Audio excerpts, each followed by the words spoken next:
কেন পছন্দ? হ্যাঁ কি আছে? বিয়ে তো করা লাগবি। হ্যাঁ তো বিয়ে তো করাই নাকি, বিয়ে না করলে কি কাম হবি? ওই বয়স্ক মা টাকার কত কষ্ট দেবো, একটা মেয়ে তো অন্তত দেখানো লাগবি, তাই না? তাতে তুই কি কবার চাচ্ছিস? আমি কোনো চেষ্টা করছি না। না আমার তো মনে হয় না তুই চেষ্টা করছিস। তো তুই একটা চেঙ্গি পেঙ্গি উঠকে দে, ওটা চেঙ্গি পছন্দ না করলে তার ওটা কি তা অন্য ওটা স্যাঙ্গেল ম্যাঙ্গেল দুনিয়ার দেখ তো এটা পছন্দ হয়। দৌড়লে করলে হবা না, বললে ওই মোর পছন্দ হাল আবার সবাই মুখে পছন্দ করবে না।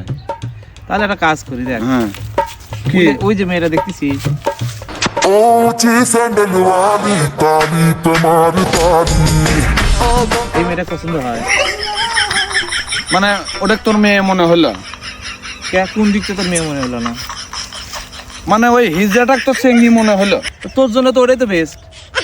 ওটাই বেশ মানে মানে আমার মানে মানে হেঙ্গে কপাল পড়ছে যে মানে বন্ধু শোন, মানে এত ইয়ে কে তোর ঘরে বিয়ে, আমার বিয়ে নিয়ে তো তোরা তো এত টেনশন করা লাগবে না। আরে বাবা তোকে না টেনশন না তো, তুই তোর কি মাক নিয়ে টেনশন। হবি না ওয়াকদা কোস যে আমার বাড়িতে আন্দা বাড়ি করে দিবে মেল মেলি দুনিয়া স্যাঙ্গেল ম্যাঙ্গেল বিয়ে করবো, আমি টেনশন হচ্ছে আমার ঘরে।